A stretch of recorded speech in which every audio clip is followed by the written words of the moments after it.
The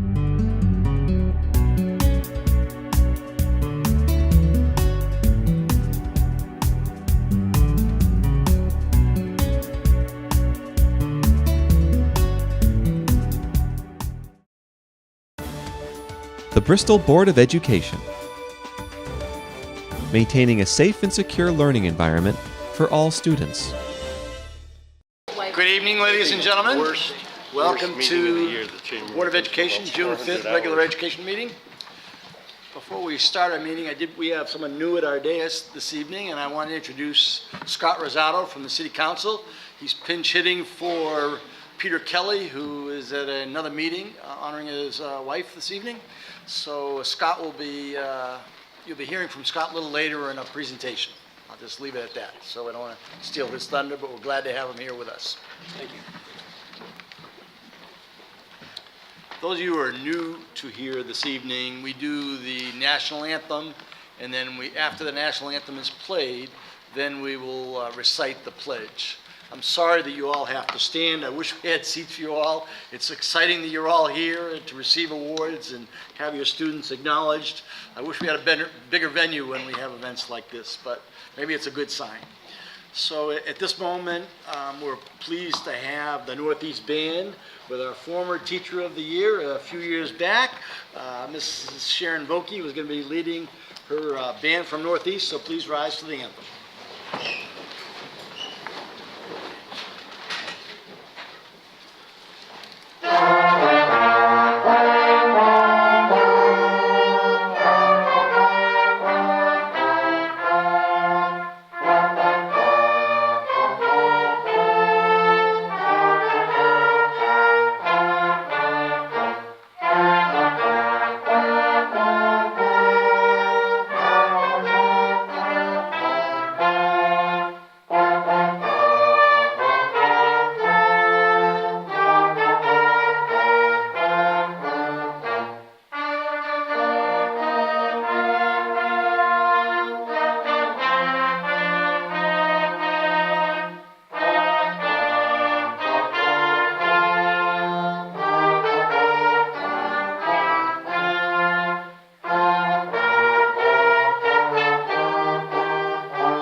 There's no doubt why she was Teacher of the Year, is there?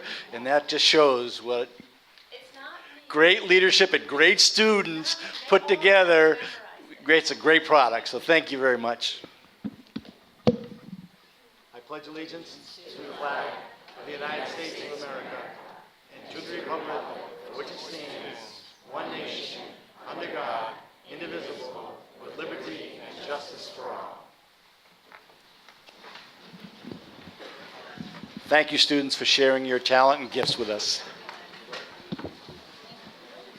At this point in our agenda, we do a moment of silence for staff members who had worked in the district and passed on. I'd like to start with Angela Basile, September of '57 through June of '93 at Bristol Eastern and Northeast. Thomas Doyle Sr., September 50 to June of 1985, Bristol High School and Bristol Eastern. Marilyn Griffin, September of 1962 to June of 1989, Stafford School. Donald Mazzarol, March of 1965 to June of 1994, Bristol Eastern. Richard McHuston, from September of '64 to July of '68, Bristol Eastern. And Carl Vendito from July of '71 to October of '74 at the Board of Education office.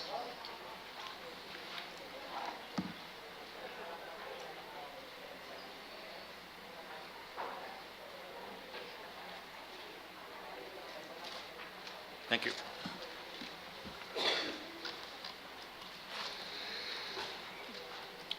Our Our next item, which I suspect most of you are here for this evening, is staff and student recognition.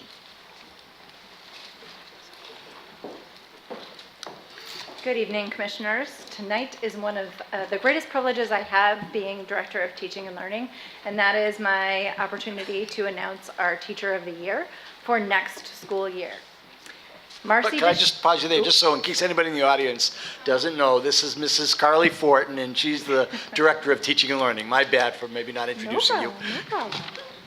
Marcy DeShane, a third grade teacher at Mountain View Elementary School, was selected as our 2020 Teacher of the Year. Bristol had more teachers nominated by their administrators and colleagues for this honor than we have had nominated in the past 5 years. And from this great number of applications, Mrs. DeShane rose to the top. She will represent Bristol teachers in the statewide Teacher of the Year competition.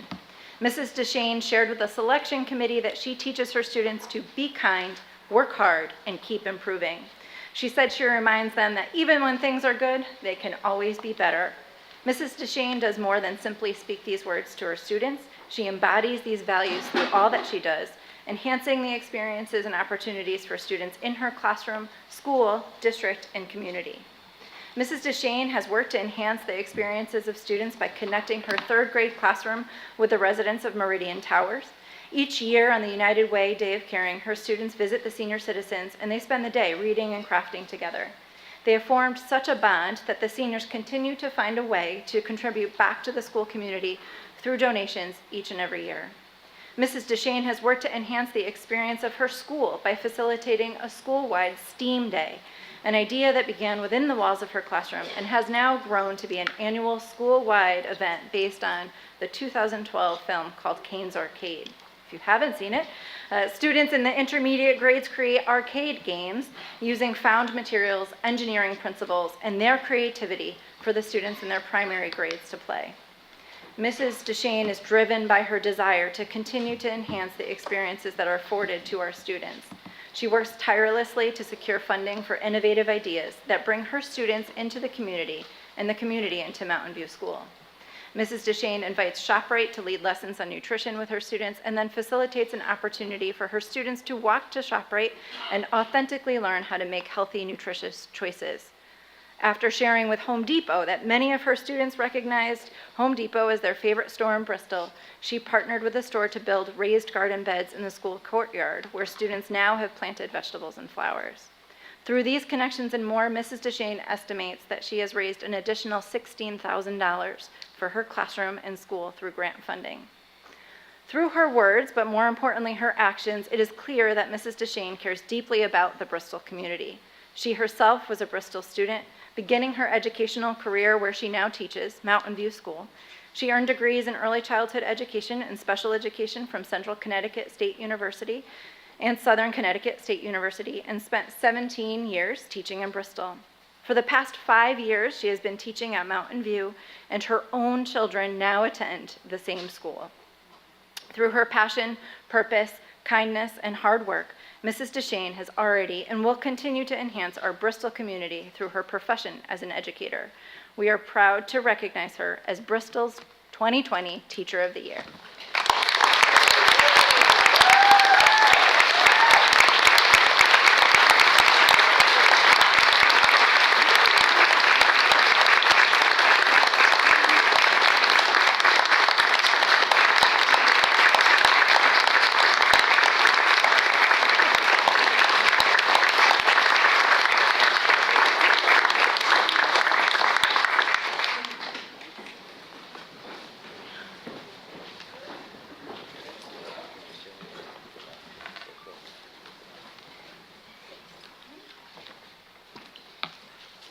Next, we have the recipients of our staff awards, and I believe most of these folks are with us.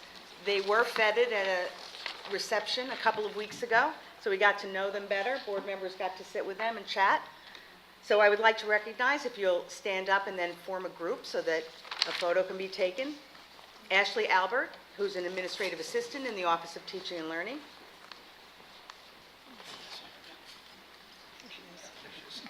I thought I saw her right there. No hiding.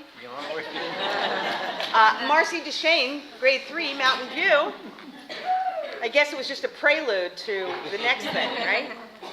Paige Flint, who's a school psychologist at Mountain View School.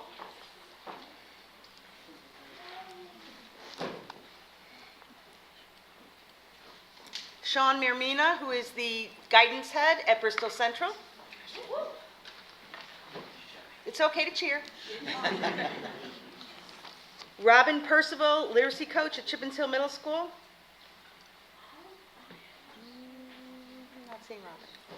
And the final staff awardee was Natalie Torres, who was unable to be with us tonight. She is the child and family advocate at the Green Hills Family Resource Center. These are special people who go far, far beyond their job description and really do great work with our kids. So we thank you.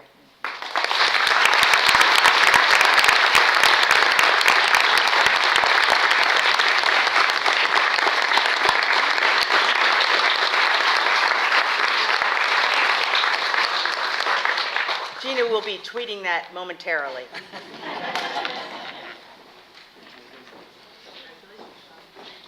So in addition to that, I'm going to ask Officer Gadawala to come to the podium and share the information about this huge crowd that's with us tonight. Yeah.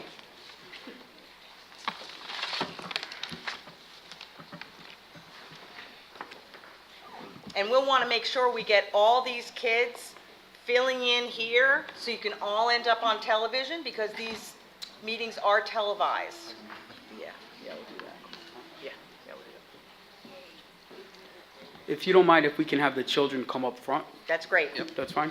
If everyone receiving the award for the youth recognition, come on up front, please. Formed a couple of lines. Yeah. Well, there's two schools. Oh, let's do, all right, we'll do Chippens first. If Mrs. Camposano can lead them into a couple of lines in front of the board table, that would be great. Yeah.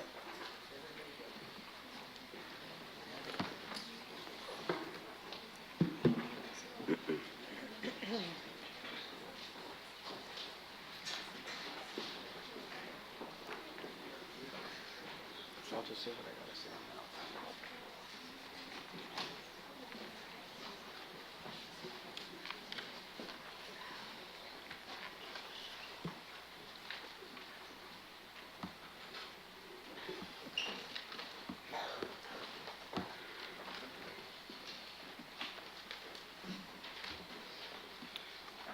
All right, thank you, guys.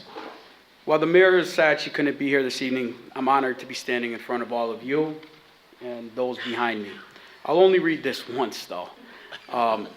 Do any of you know why we're here today instead of City Hall? Any of the kids? No? Go ahead. That's true, that's true. But to some of you, it would have probably been exciting to be in City Hall. But the truth is, there isn't enough room at City Hall to fill all of you. So I'm very proud to present and be here this day in front of you. With that being said, I'm truly proud of each and every one of you on your accomplishments of your volunteer service. The time and effort you put into volunteering, or what I like to call giving back to your peers, your community, our veterans and elderly, says a lot about your character as a person. But what's unique is that you all pulled together as a team and made a difference in so many ways to so many people, that this proclamation not only represents your achievements, but how amazing each and every one of you are. And you should be proud of that. Please understand that because you received this recognition this evening, that this is only the beginning. What you've created for yourself is a strong foundation, and no one can tear it down. Continue to help others and make good choices. Strive to be better than yesterday, and remember, if we fall down, pick yourself up and continue to walk again. While the belief of it takes a village to raise a child, I'd like to thank everyone this evening who played a part in making this possible. For what I'm proud to say is our children of the future. Before I read this proclamation from the city, I'd like to share a quote that I read to myself and others when I feel like can't do something, or I feel I can't do anything, or can't make it. It's written by one of our world-known political leaders, Nelson Mandela. It always seems impossible until it's done. Always believe in yourself and never give up. I'm going to read the proclamation, and this is for both schools actually. So I'll read it once so I don't bore you. The future of our nation, state, and community depends on the energy, enthusiasm, and positiveness contributions made by our youth. And it is the duty of all citizens to recognize and encourage youth volunteer service to provide them with the right examples and opportunities. The special contributions which address some of the major challenges within our community, such as preventing violence or substance abuse, mentoring a young child, helping a disabled neighbor, or fundraising for a charity to help the underprivileged or combat illness, are recognized tonight by the Mayor and the Bristol Youth Commission's annual Youth Service Recognition Award. The youth group receiving this award tonight have demonstrated outstanding volunteer efforts to unselfishly help others through the use of their own thoughtfulness, time, special talents, and skills and dedication to the betterment of the community. I, and this is on behalf of Ellen Zappo Sasso, Mayor of the City of Bristol, take great pleasure in honoring the kids in the middle school of Chippens Hill and thank them for their dedication and compassionate efforts. Here's the proclamation of the city, guys.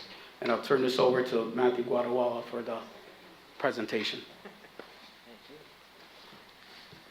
So can we have West Bristol come on up? Yeah.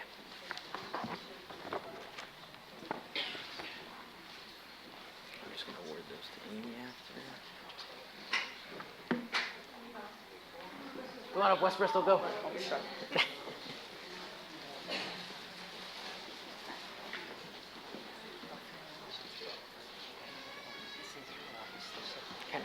Go around. You guys can go in front of each other.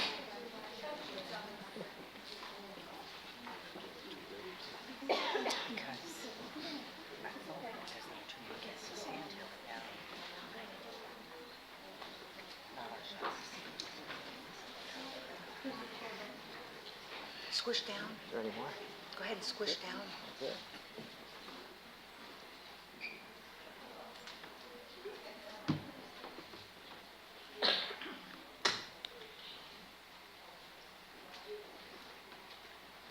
All right. Good evening, guys.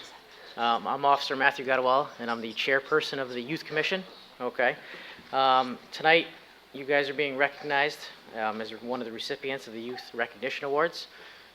It's kids in the middle from Chippens Hill Middle School, as well as West Bristol School. There was also another group that won the award, Southside Community Club, who will be receiving their award on Friday at 9:30 a.m. Anybody wants to go? Today? Oh, they received it today? Okay. And we had 4 individual awards for Juan Calderon, Ashlyn Jefferson, Julia Nelson, and Naduisha Valdez, who received their awards last month. So for the youth group nomination, it consisted of groups whose full membership collectively and without compensation have made significant and meaningful contributions that can be quantified by the number of activities and hours served and qualified by the effect on the people served. One outstanding group in each of these 3 age categories may be selected. So Kids in the Middle, this is what you guys have done over the years, you guys already know. Kids in the Middle is a youth volunteer group of 6th, 7th, and 8th grade students from Chippens Hill Middle School and West Bristol School. The mission of Kids in the Middle is for members to build ties with their schools, community, and each other through volunteerism. Through compassion, hard work, and dedication, the Kids in the Middle youth experience what it means to achieve, rising by lifting others.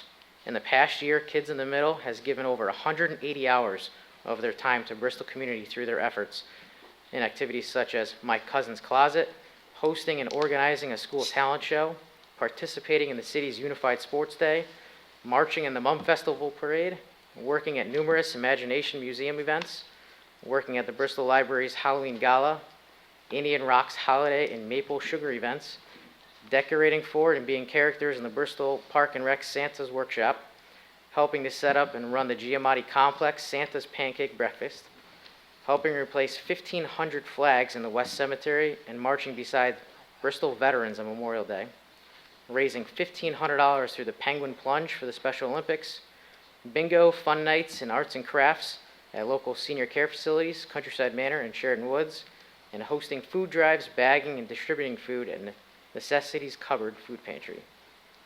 In addition to the prolific work in the community, the group members consistently make their schools better places to work and learn in. They decorate teachers' lounges, set up book fairs, and manage tables at fundraisers. They also provide insensible services at orientations, open houses, and parent-teacher conferences. This group not only makes their community proud, they truly make a difference. Now, if I can ask Coordinator Amy Campuzano to come up. So, first I want to give you the 2 proclamations in the city, as well as 2 plaques, one for each school. If you could just put those up right now. The names, she won't give it to you. Amy's going to read the names.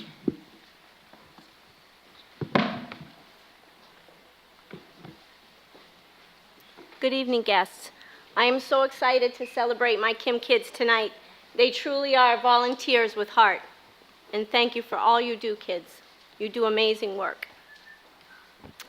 Volunteers representing Chippens Hill Middle School. Migdalia Astacio. Just raise your hand. Renata Armour. Joseph Arborio. Julia Armington. Janaya Artis. Ashton Brewer. Eamon Burhan. Maya Caban. Savannah Caban. Tyra Caez. Ava Camrell. Olivia Camrell. Nicola Camposano. Cameron Chassie. Araya Crawley. Riley Dion. Janessa Figueroa. Michaela Figueroa. Abby Giles. Evelyn Greenier. Angelina Guzman. Andrea Jarvis. Andrew Jarvis. Corey Lipscomb. Sienna Medina. Fiona Ongani. Kylie Pinette. Valeria Rojas Ubanis. Gigi Rosario. Caden Sigmund. Landon Sigmund. Eliana Tressman. Alyssa Valentine. And now volunteers representing West Bristol School. Isaiah Karen. Angelina Croce. Elizabeth Crossman. Olivia Duman. Mia Giantonio. Brooklyn Gergen. Rachel Griffin. Allison Hassler. Dorothy Jaquette. Taylor Labby. Cassandra Latarulo. Samantha Licky. Veronica Marino. Gina Marino. Aaliyah Montanez. Aiden Perciano. Josie Santos Miranda. Miguel Salguera. Jadeja Smalls. Emily Tata, Amber Van Alstyne, Noah Van Alstyne, Isabella Van Beveren, Nicholas Van Beveren, and Jason Van Beveren. Thank you so much for this honor tonight.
If you and I peek through here, we can be in. Just peek through here so we can be in the picture. They want us in the picture. It's too, too hard to get.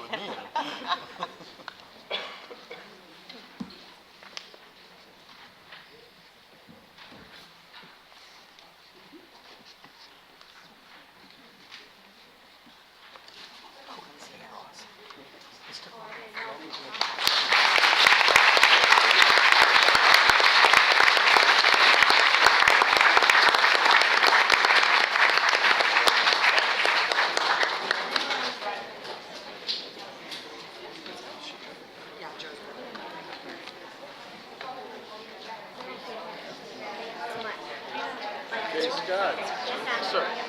Thank you so much. Major public. It is. I hope I did what to do. I hope I did.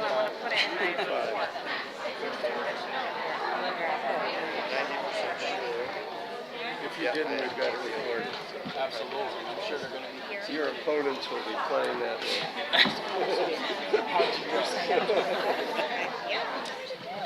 Well, we're going to go back onto our agenda, and we want to recognize someone who just came back into the audience, one of our student reps from Bristol Eastern High School, just came back from a competition for News Channel 61 student news story, which I'm going to key up on my laptop here if I can.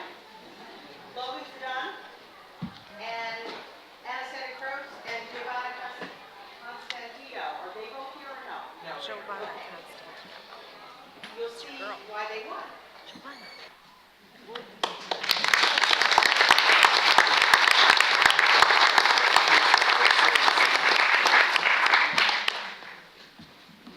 It's no surprise that Logan wants to major in journalism and communications. Thank you very much. Logan, why don't you come on up here for a minute and tell everyone how this came to be and what your prize is. Well, let's start with how this came to be. So basically, when I came into the school year, beginning of the year, there's this child and psychology teacher named Miss Paquette, and so basically she was going to start the program up again. She had a past student in it, so she really wanted to try it out with me because she knew how I was with audiences and crowds. So back in December, we decided to do a Wii bowling championship for senior citizens at the Bristol Senior Center, and we decided that would be a great opportunity to show like intergenerational activities amongst our seniors and our student council. So we spent like from 9 to 2 filming that, and it was just like a whole day. It was so exciting to see like how everything's filmed, how everything's produced, how everything's like filmed. It's just, it's so much that goes into it. I didn't realize even how much. And then maybe a week or two before the final deadline, we decided to do all the voiceovers for the video, and then it had to be submitted by May 3rd, I believe. And then so maybe like 2 weeks later, we found out that there's 107 cities in Connecticut that participate. So my category, we were one of the top 5 in our category. We won in that category, as you can tell. So against Norwich Academy, Manchester High School, and I don't even know the name of the school, Chappaqua Valley, yeah. I couldn't even think of it. But, so yeah, it was really exciting. And then, so when we were at the award ceremony today, we were all kind of like, are we going to win it? Are we not going to win it? And then, so I guess things pulled through and we got it. So we each got our own plaque, and the school will be getting one of these. All 3 of us will be splitting $2,500 of a scholarship. And basically, really, I was talking to other news anchors, and they were watching the video, and they were like, you have the it factor. So I was just like, that was a part of my other factor of the day. That was like my prize. So I was just kind of like, this is a good day. So, and there you have it. That's how it came about. I gave you everything. Thank you.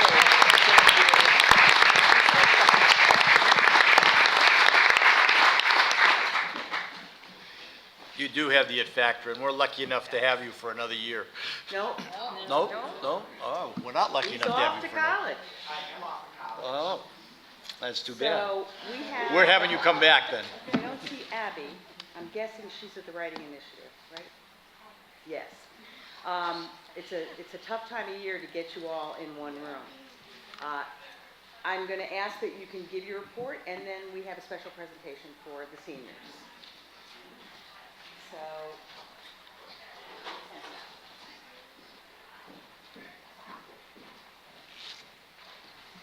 Good evening, members of the board. Since today marks our last meeting of the school year, I wanted to begin with a special acknowledgement to the senior representatives, Abby, Logan, and Lori, just because I wouldn't be seeing them again next year. They've done a lot this year, and I'm glad to have worked with them. For all our seniors, their last few days at BC have been filled with a lot of fun activities. Senior prom was May 17th, and senior night was this past Monday. Both events were for the seniors, and I'm really sure they had a great time from what I've seen in pictures. Senior day was yesterday, and the seniors were able to enjoy snow cones and 2 bounce houses in the courtyard during their free periods. Lastly, for the seniors was the senior lunch during their lunch periods, and they were served chicken parm and salad, which sounded delicious. Even though yesterday night was the annual spring banquet for the sports, honoring all the spring athletes, sports are already gearing up for all the summer work and fall activities. The football preseason meeting was June 3rd, and the meeting for all wrestlers was May 28th, and the cross-country meeting will be June 5th. On May 10th, the juniors and seniors watched the mock accident for National Prevention Week, while the freshmen of Team Quest visited Yukon. The following Saturday was junior prom at Mahan's Lakeview, and the spring concert was held on May 14th, and the performing arts had a wonderful time. That Friday was the Day of Caring, and volunteers from Bristol Central, Bristol Eastern, and St. Paul met up and went to Indian Rock and Camp Carlson for the day to volunteer. I went to Indian Rock, and I helped with other athletes in their apple orchard. It was a great team-building experience, and I really enjoyed it. Also on the 21st, interactors attended a Rotary breakfast and talked with our parent club members from the Rotary Club. During the breakfast, several Bristol Central students received the Rotary Club Scholarship, which was very good. Also for the scholarships was the Main Street Scholarships granted to Central, Eastern, and St. Paul students this past Monday. Last Friday, the community conversation was held at BC. The following day, it was an event at New Cheese for the 2019 military recruits. Tomorrow night is Bristol Central's annual awards night, and then begins finals, followed lastly by graduation on the 14th. It has been a great year at BC, and time really flew by. I'm so glad to have had this experience, and I hope to see you all next year, so Have a great summer.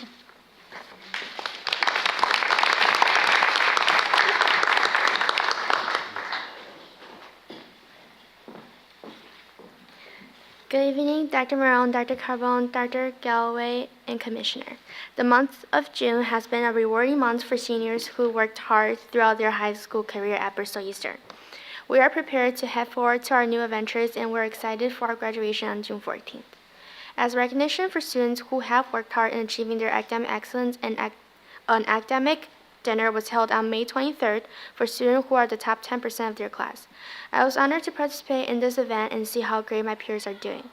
I want to wish good luck to juniors as they become the seniors in the fall. We had our first annual senior celebration breakfast with donuts. All seniors were invited to make a banner indicating their plans after graduation. The banners are on display on the walls in the hall leading to the administration office. We also had a senior night at June 3rd.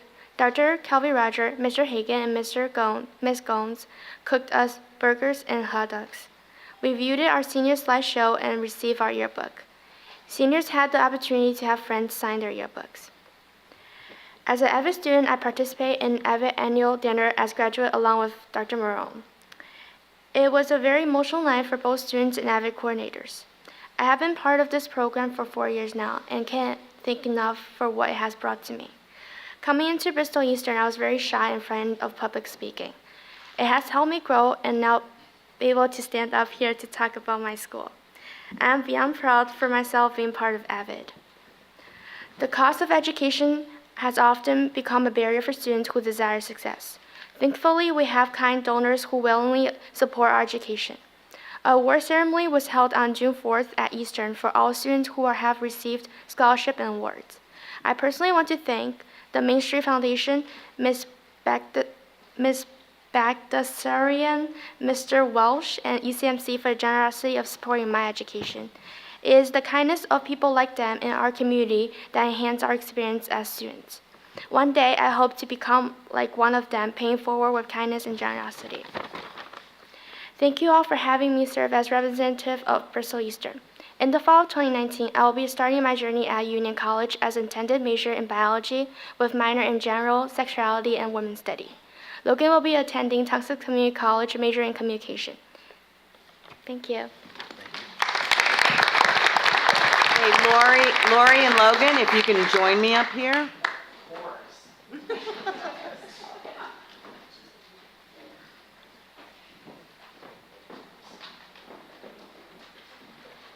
So to thank each of you for the time you've given to our board and finding out information from students in your school to share, we're giving you the Bristol All Heart Student Leadership Award.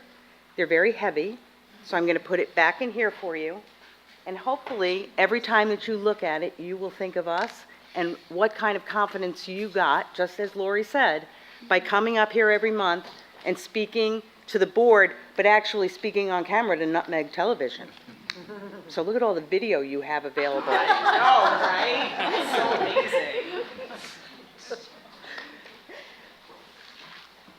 amazing. Lori, thank you so much. There you go.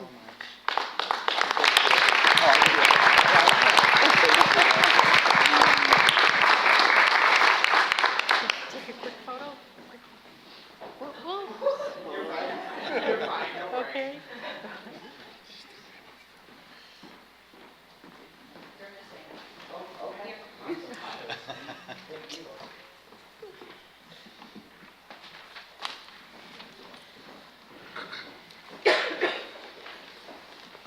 To our graduating students, something I always tell all our students as you're leaving us is, don't be shy about coming back. After you've made it through your first semester, don't bother coming back the first semester, but sometime in the second semester, if you're home for a weekend or at the end of your second semester, come and visit us, put your name on the public comment, and tell us how your experience went. How did we do as a school system getting you ready? If we had any shortcomings, you can tell us. If we had some successes, you can tell us about that too. But we'd love to see you and have you come back and engage a little with us. So I hope you take us up on that offer. You know, You guys have been great all year. Some of the presentations you've provided to us, you've gone above and beyond what the role of the student representative has been. And I hope, you have created sort of a foundation that we can build it from there. So you should be very proud of yourself. So thank you.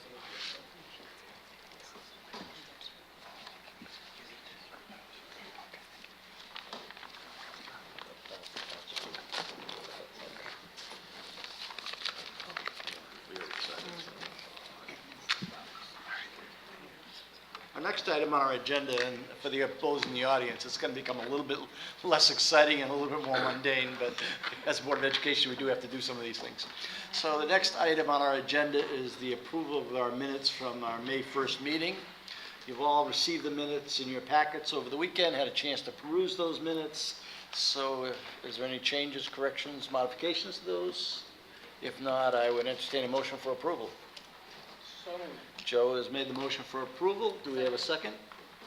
Second. A second from Tina. Any questions? No. All in favor say aye. Aye. Opposed? And abstentions. Motion carried. Thank you. We will now move on to committee reports. Our first committee up will be Finance, and Commissioner Giantonio will be pinch hitting for Commissioner Vivert this evening for the Finance Committee. Thank you.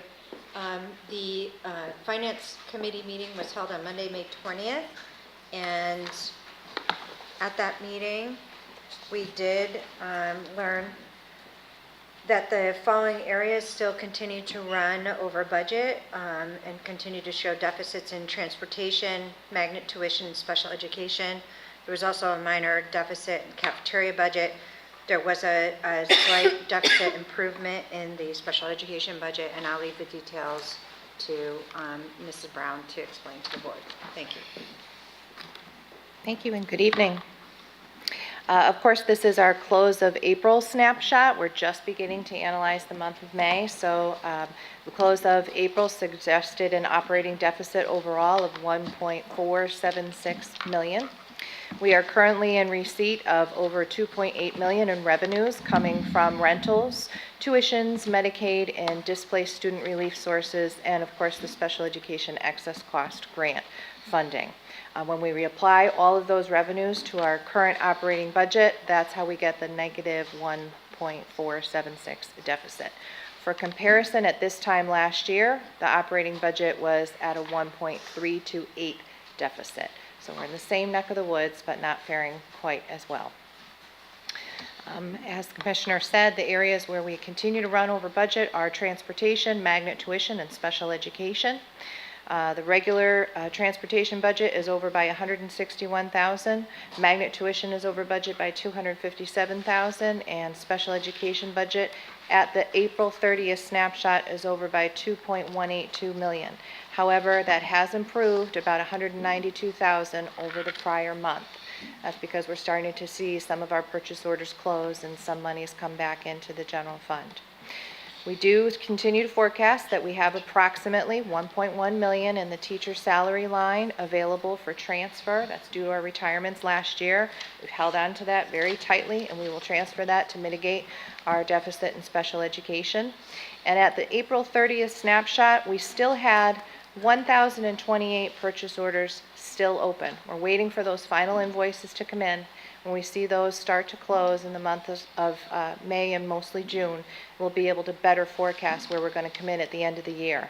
So we're still going to remain with our budget forecast between an $800,000 and a $1.2 million deficit overall is where we expect to end. That's my report, unless you have any questions. Through the chair, quick question, just an update. I know the cafeteria budget was slightly over and we were waiting, and I apologize if this was already reported on the recertification from the state for the CEP program. Any updates on that? I do know that they came to visit on May 31st. They were very happy with what they saw. We had some excellent feedback, and they are reinstating the bonus 6 cents per meal reinstatement as of June 1st. So that's some good news. Okay, good. And that's not retroactive then, I assume it just starts? Unfortunately, it's not retroactive. Thanks. Thank you. Thank you, Jill. We will next move to operations. Commissioner Hintz. The Operations Committee met and approved specifications for the Stafford roof project, and we'll get an opportunity to vote on that later in the meeting. We also had a discussion about potential for solar on some school building roofs, and I'm hopeful that we will revisit that topic very soon. Any questions? If not, we will move on to personnel. Commissioner O'Brien, anything with personnel? Quiet month, one happy family, One as happy- always. Okay, all right. We will move on to student achievement. Commissioner Dubey. Thank you. The Student Achievement Committee met on May 15th, and we had a couple very exciting first readings. We had a hands-on science 6 through 8 curriculum reading, and we also heard from the library media science specialists on their K through 12 curriculum. There was also some information shared that the Memorial Boulevard Interdistrict Art and Magnet School programming update will be tomorrow night, 6:30, right here in this auditorium. That's all I have, pending your questions. No questions. I think we're ready to move on to Policy. Policy Committee. Commissioner Taylor. So we did meet and we talked about revisions to 3 separate policies that we will talk about later when we are on deliberations. Okay, thank you. I am going to slide out here and give my report at the podium.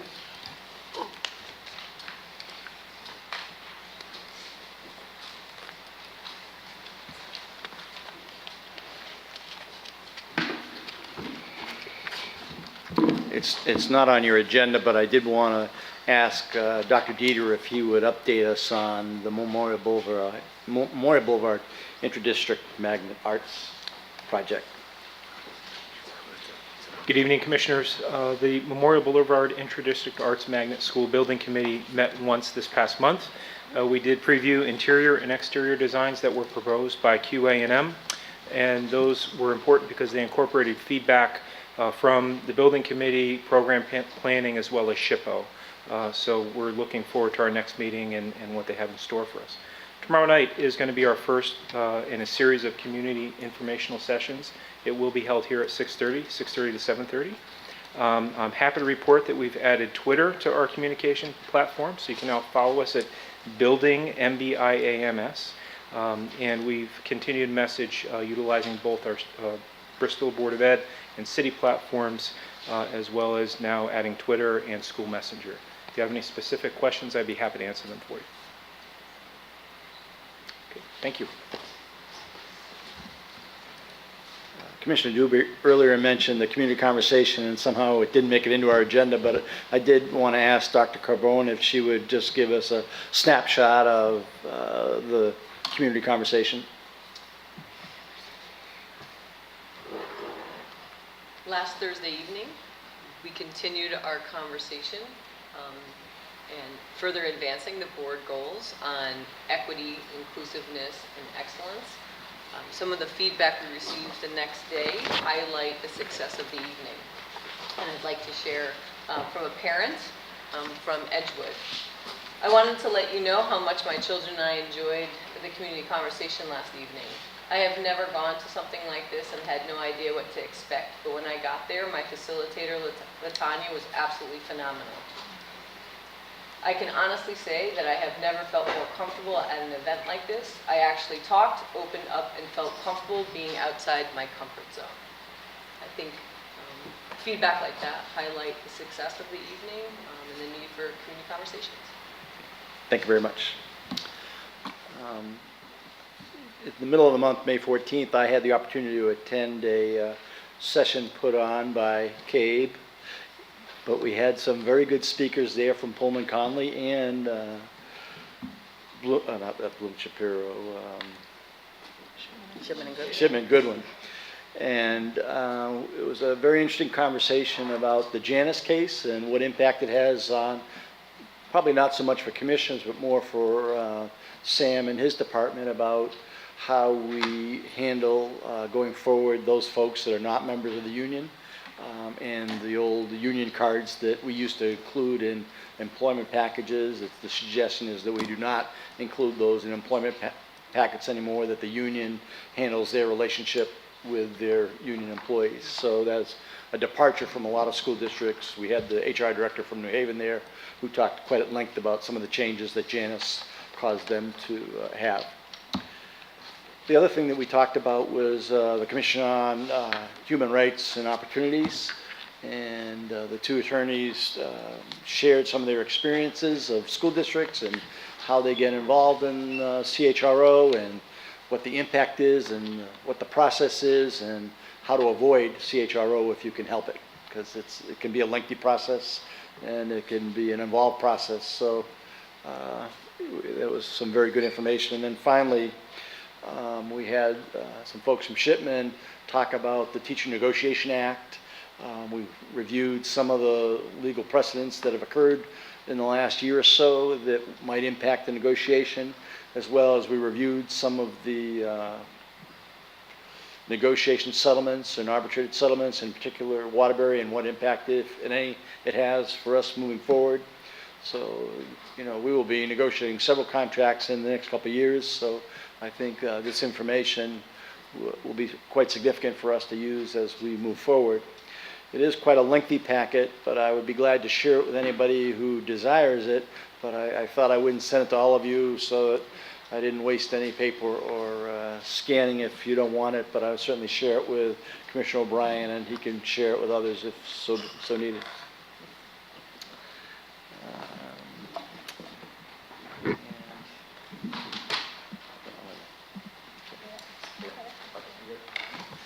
If you walked into the room this evening, you might have seen something that you hadn't seen before. And we have someone she's been with us for 27 years, and tonight is going to be her last official Board of Education meeting.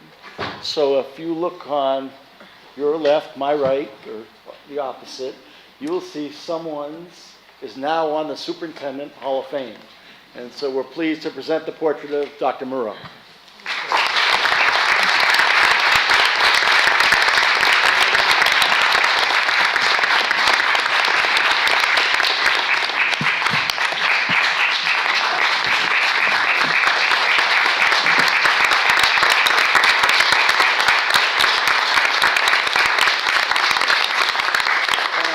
Presenting these flowers now, just to kick off and let you know that at the conclusion of our meeting, we're going to have an opportunity to say some words and give Dr. Moreau a little gift.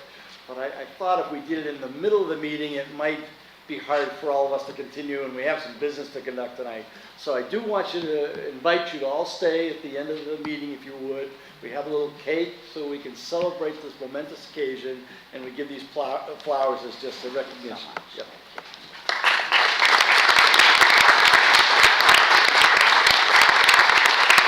I'm going to save my tears for after the meeting.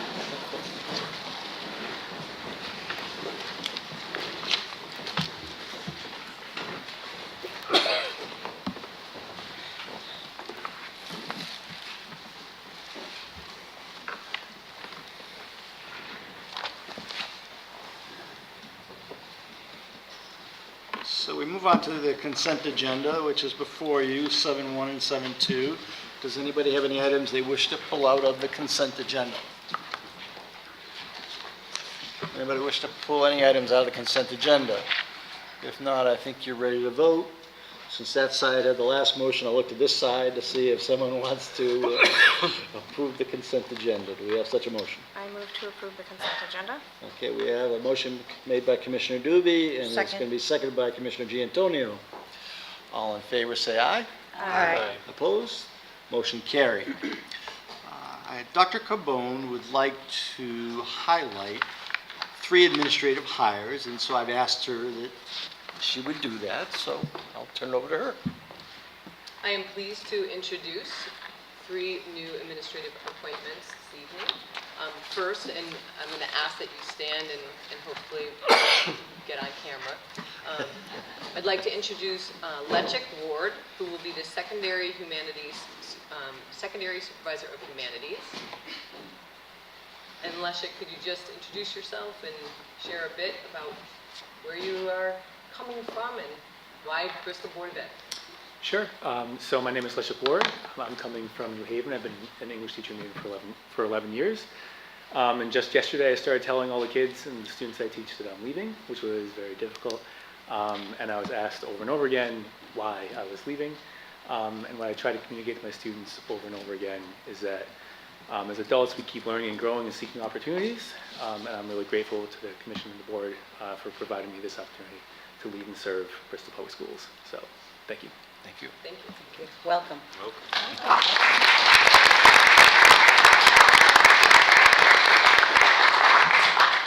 The next two appointments are familiar faces. First, I'd like to introduce the new principal of Ivy Drive Elementary School, Emily Gomes.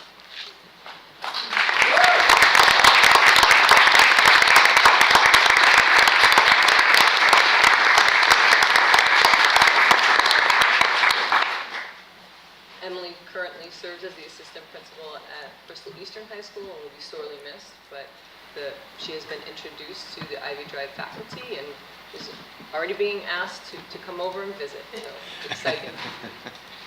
And lastly, I'd like to introduce Dr. Michael Dieter as the Deputy Superintendent of Schools, and definitely a familiar face and spoke earlier this evening. His family, as well as Emily's family, is here, and so we are going to ask for photo ops with Gina. Can do some photo ops after. Congratulations, Dr. Dieter.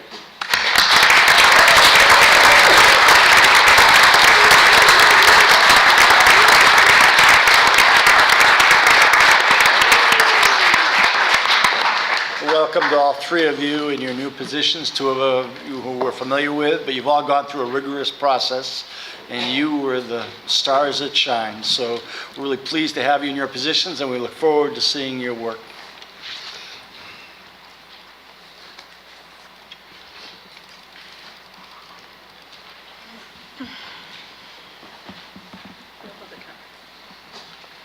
No public comment? We will now move to the deliberated items, and the first item up is the request that the Board of Ed approve the Stafford School roof replacement project.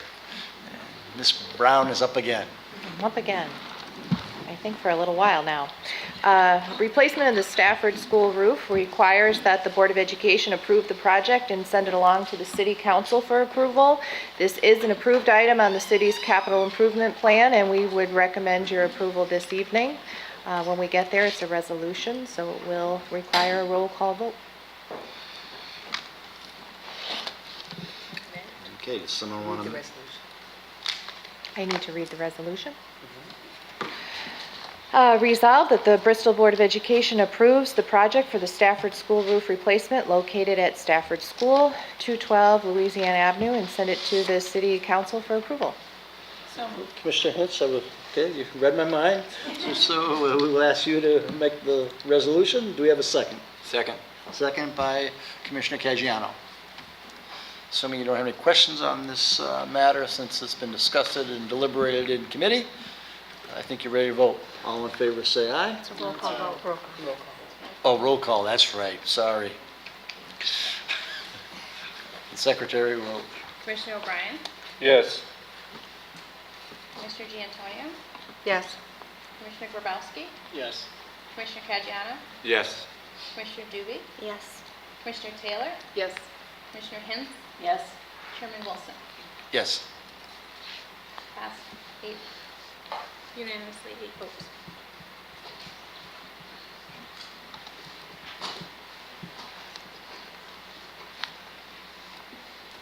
So 9.2. 9.2. 9.2, the replacement of the Stafford School roof requires that the education specifications be approved by the Board of Education and then reviewed and approved by the City Council. This is, of course, a state requirement. The ed specs are on file in the Facilities Office located here in room 24, and we would recommend your approval. This also requires a roll call vote. I'll read the resolution. Resolved that the Bristol Board of Education approves the education specifications for the Stafford School roof replacement project located at the Stafford School, 212 Louisiana Avenue, to send to the City Council for approval. Second. Motion has been made by Commissioner Hintz and seconded by Commissioner Caggiano, and the secretary will read the roll call. Commissioner Caggiano? Yes. Commissioner Dubey? Yes. Commissioner D'Antonio? Yes. Commissioner Grabowski? Yes. Commissioner Hintz? Yes. Commissioner O'Brien? Yes. Commissioner Taylor? Yes. Chairman Wilson? Yes. Passed with 8 votes.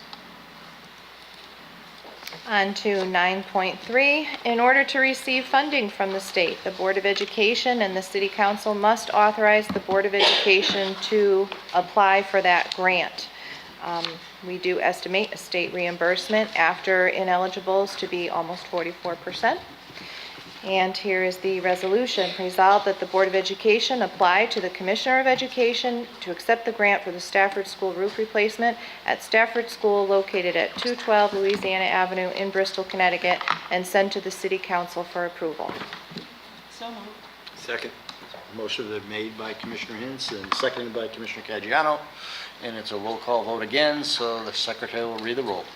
Commissioner O'Brien? Yes. Commissioner D'Antonio? Yes. Commissioner Grabowski? Yes. Commissioner Caggiano? Yes. Commissioner Dubey? Yes. Commissioner Taylor? Yes. Commissioner Hintz? Yes. Chairman Wilson? Yes. Passed with 8 votes.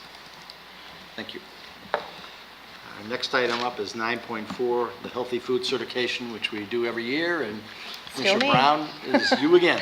Still me. Or not Commissioner Brown, Mrs. Brown. Thank you. The Unless Board you of, want to be a commissioner.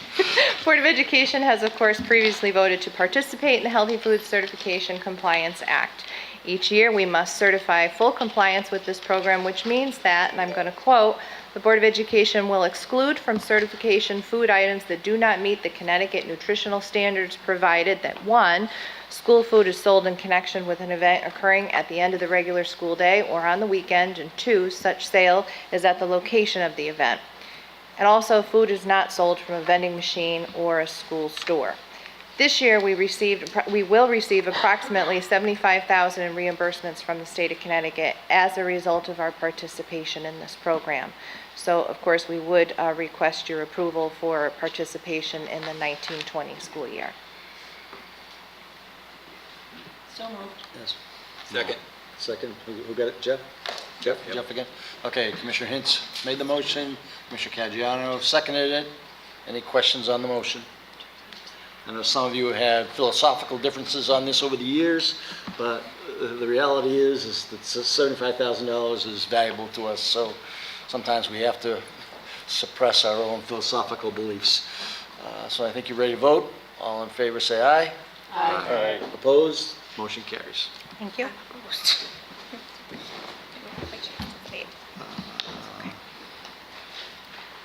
Field trip request for travel outside of continental United States, Italy, February 2020.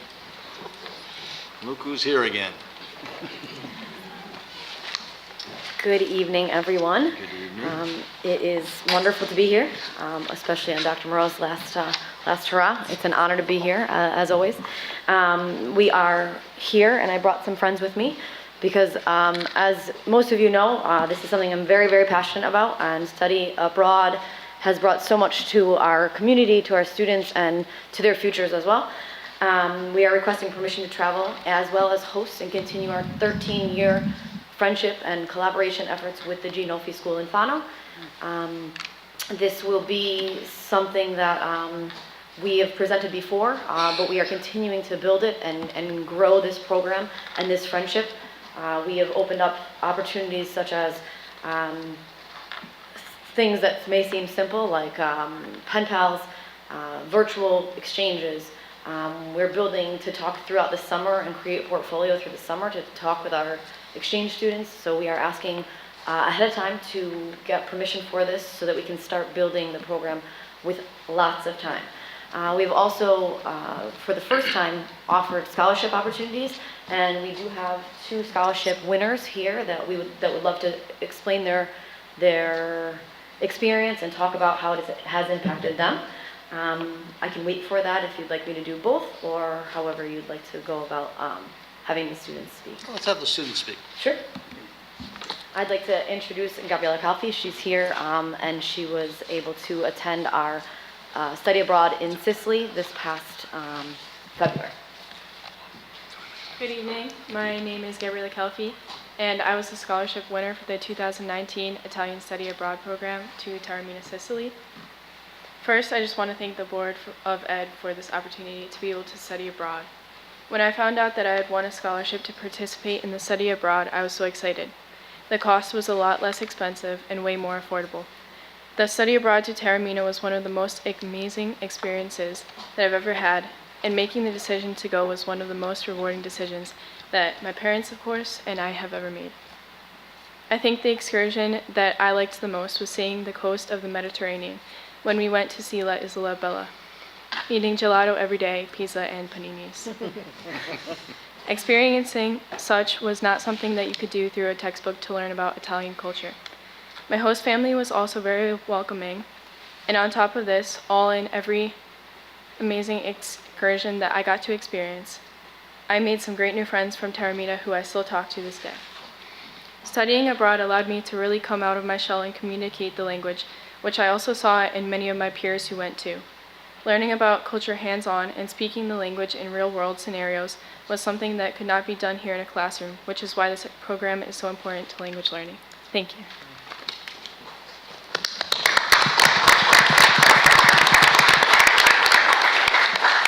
Next, I'd like to introduce Joshua Perkins. He was able to attend both the study abroad in Sicily as well as the exchange, so he had both sides of the coin to discuss. Okay, my name is Josh. Obviously, as Ms. Gallo had stated, I did attend both of them. And honestly, it's one of the best experiences that I have ever experienced in high school. It's a great chance for us to go, and instead of learning in the classroom and just going over vocab and everything, you actually are able to put your knowledge to the test and actually understand and see what you actually have learned. And for me, it was great because I went there and I was thinking I don't know anything, and it turned out I was able to talk with almost everybody there. I was able to actually communicate with most people there, which I never would have thought was possible. But it's honestly one of the best experiences I've ever had, because it's so hard to understand how the culture and the language is actually used just in a classroom. And being able to go to the country itself is so much better because you actually are hands-on and actually learn how it's actually used instead of just learning vocab, obviously, in a classroom. So honestly, I'd love to continue, but unfortunately, I can't. I'm a senior, but thank you.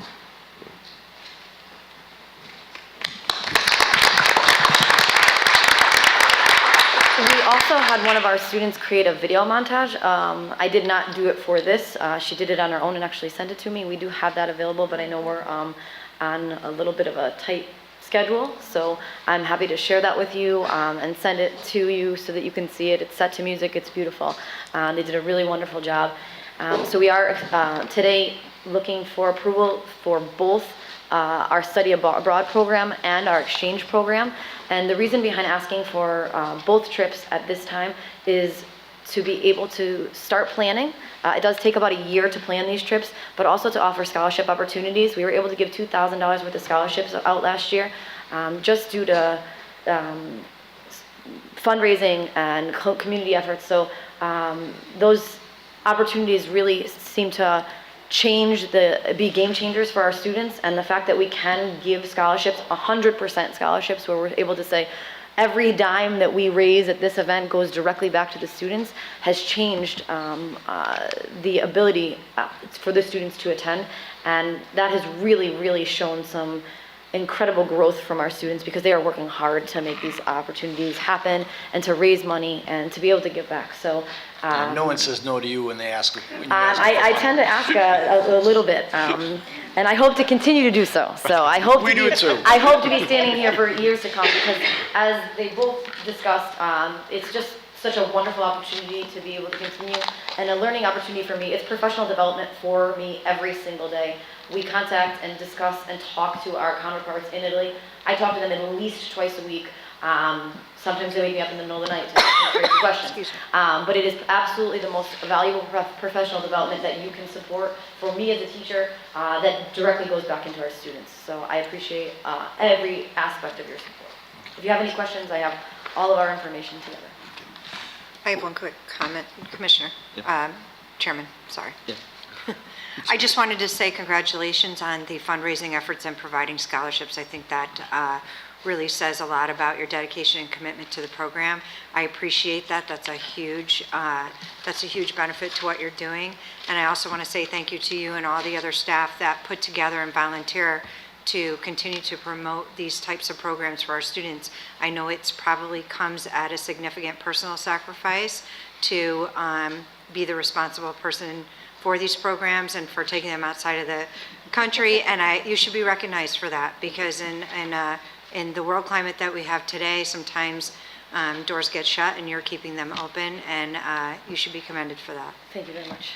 I'll keep trying. I'll hold that door open as long as I can, with your support. We are going to take them in two separate motions, just Okay. to be Absolutely. that way. Okay, so I would ask someone to offer up a motion for 9.5, the field trip request for travel outside the continental United States to Italy, February 2020. So moved. Commissioner Second. Dubey has made it, Commissioner Giantonio has seconded. Any questions or comments or additional comments? Not, I think you're ready to vote. All in favor say aye. Aye. Opposed? Motion carries. Thank you. Now we will go to this 9.6, which is a field trip request for travel outside of the continental United States, Italy, February of 2021. So And, moved.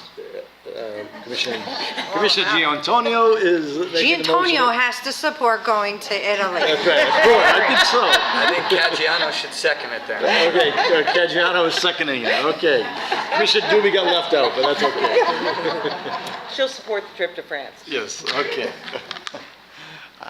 If, I think you're ready to vote unless anybody has any questions or comments. If not, all in favor say aye. Aye. Opposed? Motion carries. Thank you. Thank you again. Thank you so much, and we will continue to bring Thank back all you, of our great experiences to the boards. I think it's so important for you to see what we're doing. Please So do share the montage, I absolutely please. will. Thank you. Yeah. Thank you. Okay, our next item is 9.7, which is adoption of the 2019-20 Board of Education budget. As you all know, the city adopted our formal budget amount, and the state did theirs yesterday, so we're all in good shape at this point. So we need someone to offer up a motion to adopt the budget for 2019-20 fiscal year in the amount of $115,040,860. So moved. It's been moved. Second. And Tom has seconded it. Tom O'Brien, Commissioner O'Brien. Any questions or comments? I would just like to speak a couple of words. And although the motion is up and the budget is obviously, a very difficult thing to undertake, in the last few budget cycles, our most volatile part of the budget has always been special education, and I understand the reasons for all of that.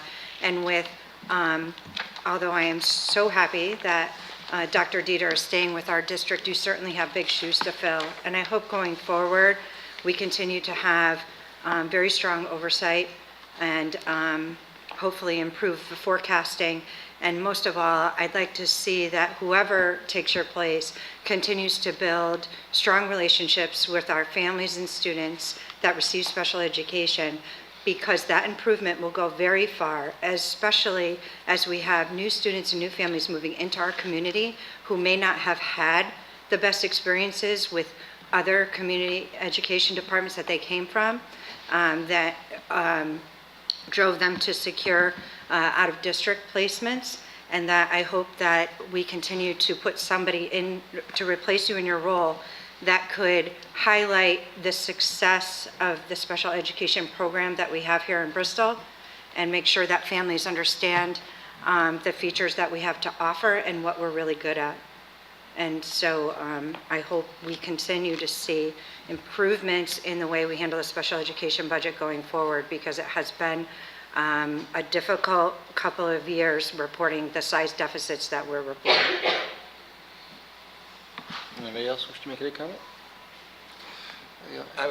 Chris, I would like to maybe just add a little bit to that as well, too. So 4 years on this board, unfortunately, we have talked about being underfunded. Not only have we been underfunded, but we tend to be overspent each year. It's my hope going forward that we have a more inclusive opportunity for all board members to really work closely with the budget. I'll just speak about my experience.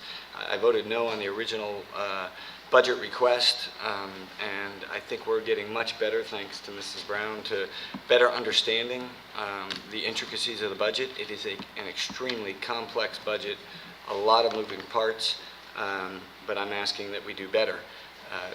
Deficits each year with increases, and the inability, due to things that are, as Dr. I almost called you Dr. D'Antonio, but you Not are a quite there doctor. yet, but. As Commissioner D'Antonio spoke about with the rising special education cost, hasn't allowed us to do some of the things that we have talked about. And as you all remember in the budget process, we had some specific needs that we were discussing, math coaches, things of that sort.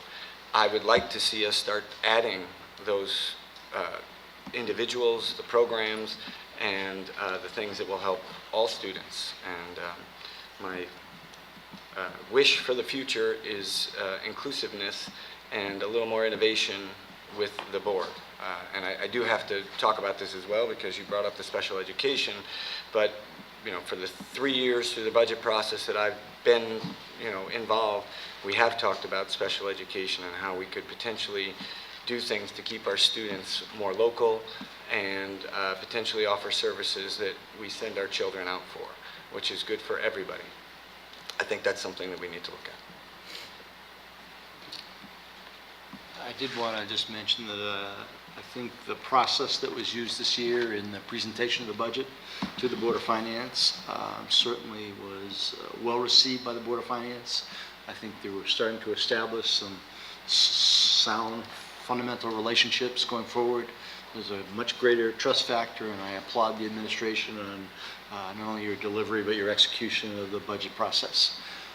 So if no one else has any additional comments, I think we're ready to vote.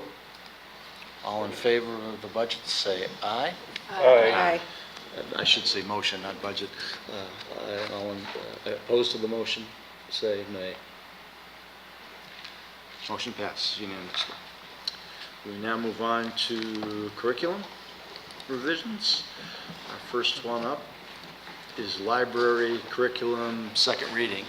And before we start deliberating these items, you should know that we have a board policy that if it's an existing policy, that the first reading is done in the student achievement or the policy committee, and then the second reading is here done at the board to expedite these policies to be implemented as quickly as possible.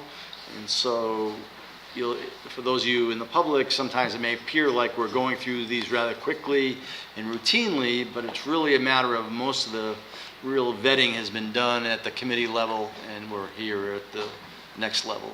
Of course, any commissioner who wishes to have any comments, regarding any of these items can make them into the intervening month or after the Student Achievement Committee comes out. So I'll start with Gina, and you can go ahead. Thank you. Good evening, Dr. Moreau, Dr. Carbone, Dr. Galloway, Chairman Wilson, and Commissioners. I'm here tonight presenting the K-12 Library Media Curriculum. It was first presented at the Student Achievement Committee on May 15th. That curriculum was written by a team of library media specialists in our district, made up of Paul Panett, Janet Kenny, Dean Russo, Chris Woods, Lisa Carroll, Julie Prescott, Crystal Russman, and the former secondary humanities supervisor, Amy Glassians, who helped lead that work over 2 years. This curriculum is unique because it's actually made up of 3 sets of standards: the American Association of School Librarians, the Connecticut Core Standards for English Language Arts, and also the ISTE standards, which are the International Society for Technology Education. All grade levels are designed into 4 modules, so students will be engaged in digital citizenship, which is the ethical use of the internet. Inquiry and research where they'll be doing research online and learning about citations and paraphrasing. Growing and discovering as learners as they explore new books in the library. And finally, show and present, where they'll be presenting what they learn through different platforms like technology. The library media specialists in our district also partner with all of the content area teachers to help them develop projects and use the library and the technology to present the information that they've learned.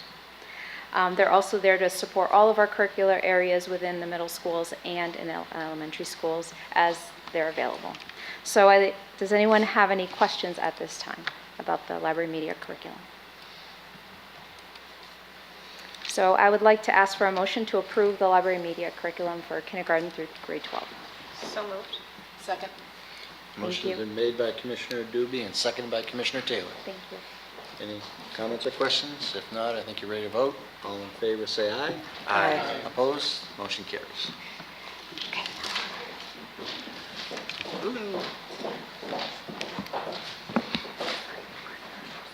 Good evening, Commissioners. I'm back. Tonight, I'm looking to present to you the second read for the NGSS curriculum for grades 6 through 8. On May 15th, the Student Achievement Committee sat down and they actually engaged in a science lesson. It was very fun for everyone. There was even a buzz in the parking lot afterwards talking about our phenomenon. So at this point, I believe that the commissioners believe that this is a high-quality curriculum and that it meets the standards of the next generation science.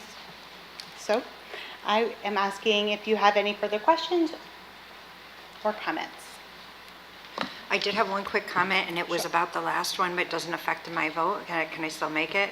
Sure. It was delayed. Yeah, go ahead. It's delayed in my head, I'm sorry. It caught up, though. We're easy. The only comment I wanted to make is, although I am a big proponent of technology and being able to provide all of that in our platform and get our students prepared for a world where technology is pretty much a part of just about every career out there. While we are infusing technology into the curriculum, I just want to make sure that we have absolute vigilance on our student data privacy policy, especially bringing in the Google Suite. And I just want to make sure, we have a good policy in place. We want to continue to make sure that that oversight is present. Okay, thank you. So noted. So we're at the Commissioner Dubey. You want to make this motion? I will gladly make a motion to approve the science curriculum for grades 6 through 8. Do we have a second? Second. Motion has been made by Commissioner Dubey, second by Commissioner Taylor. Is there any further comment or questions? Any further comment or questions? If not, you ready to vote? All in favor, say aye. Aye. Aye. Opposed? Motion carried. Thank you.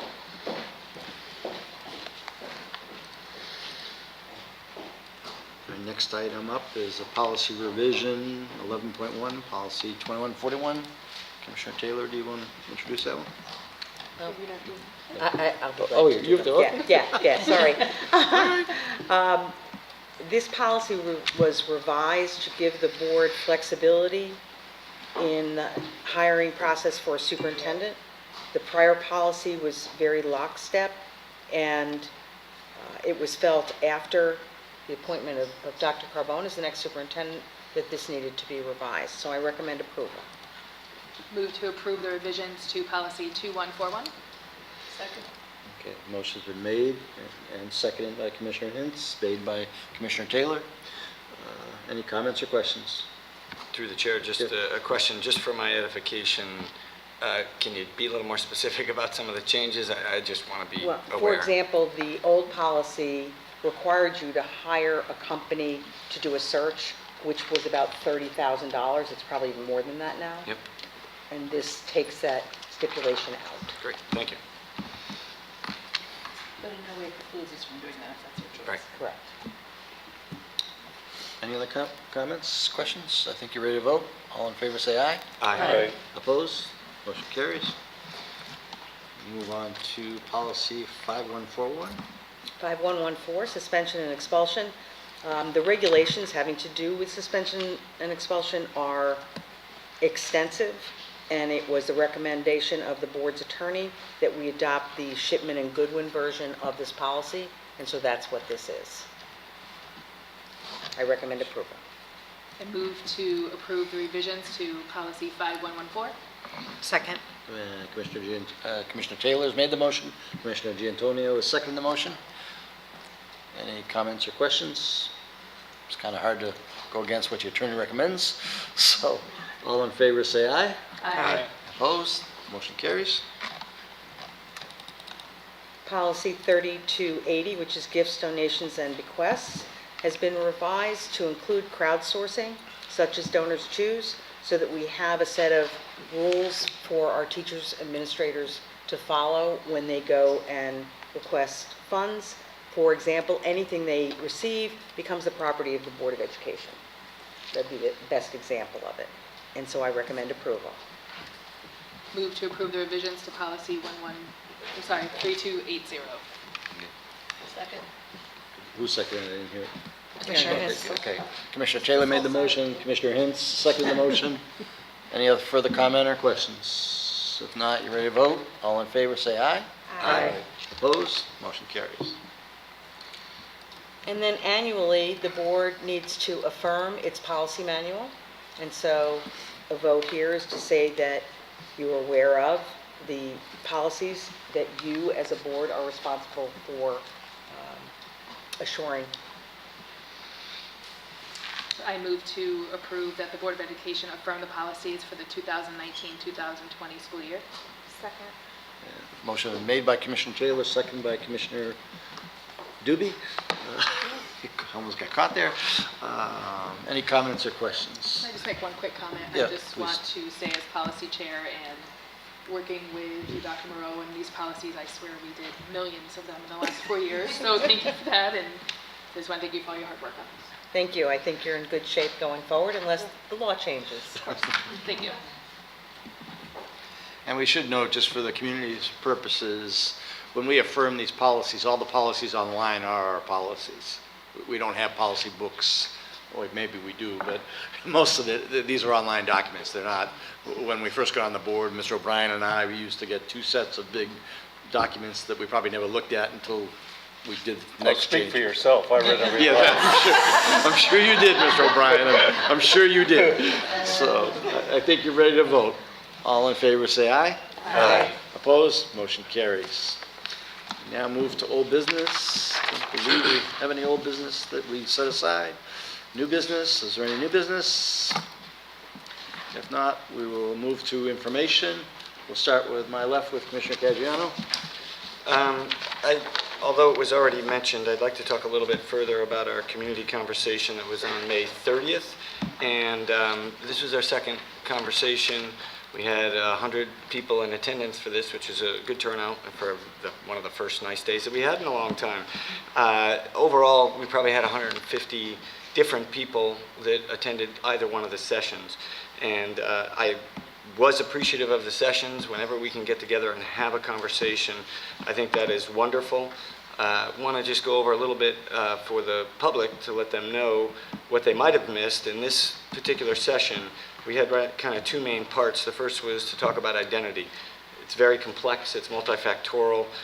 There's a lot that defines our identity, and we had a really good opportunity to each share stories and tell everyone about us and what makes up our identity.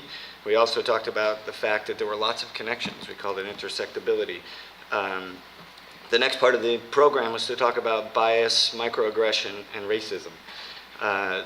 Some good discussion on that as well, and these are very important for the community.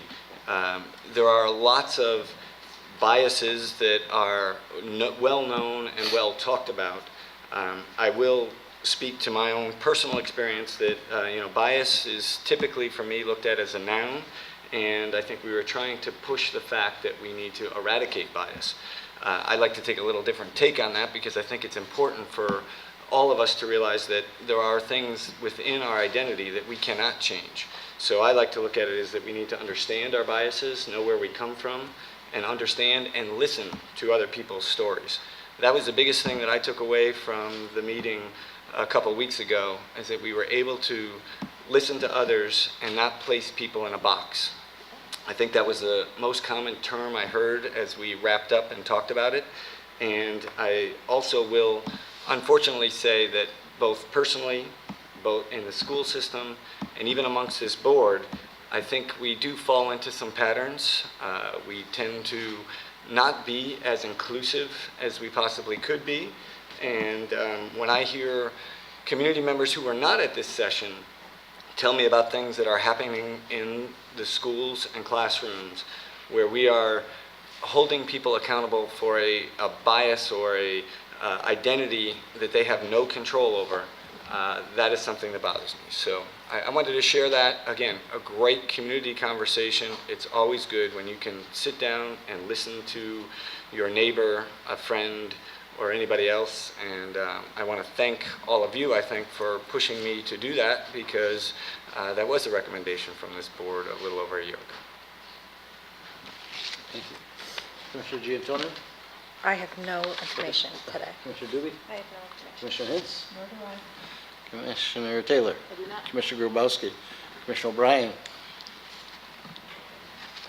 Surprise, I have something I would like to do, and that's to congratulate our colleague, Joe Grabowski, who graduated from Central Connecticut. We all lived through all 4 years of his experience, and congratulate him on being offered a position in a neighboring community, so he will have a job, which is the best reward for graduating from college, isn't it?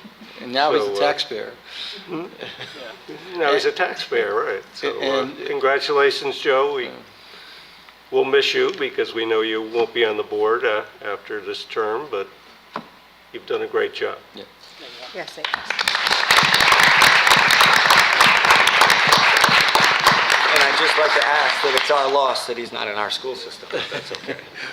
As one of the father of one of the young employees that I hired recently, he said he sent his daughter a plaque, and I send this to you as well. And he says, "Welcome to the world of adulting." So I welcome to you the world of adulting now. You're out of the college has been the fun time. Now it's the real world.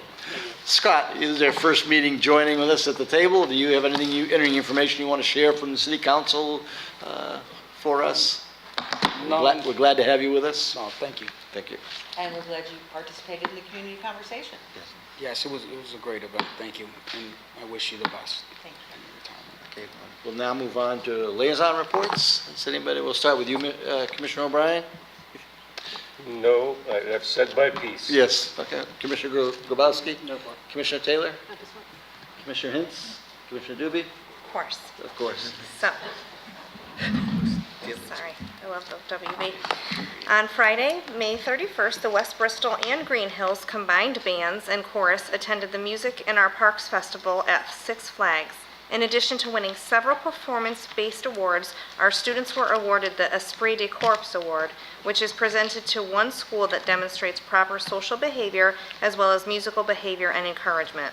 Students possess the qualities of highly successful people who are sensitive to the feelings of others and applaud accomplishments no matter if by one's own school or another school.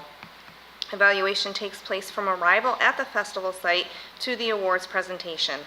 While all schools are eligible, only one group is given this honor. West Bristol and Green Hill students exemplified both schools' core values. I also want to point out that the 8th grade has collected a total of 12,106 bottles and cans for the Wounded Warriors Project, and the grand total was $605.30. So thank you to all who participated. Commissioner Giantonio? I can't steal West Bristol's thunder at the moment, so I have no liaison report. Okay. And Commissioner Casciano? No report. Okay. So just, you remember I said we were going to adjourn the meeting, but we'd like you all to stay if you would, because we're going to keep talking. But we're going to officially adjourn the meeting, so I would take a motion to adjourn. So moved. All in favor? Aye. Okay.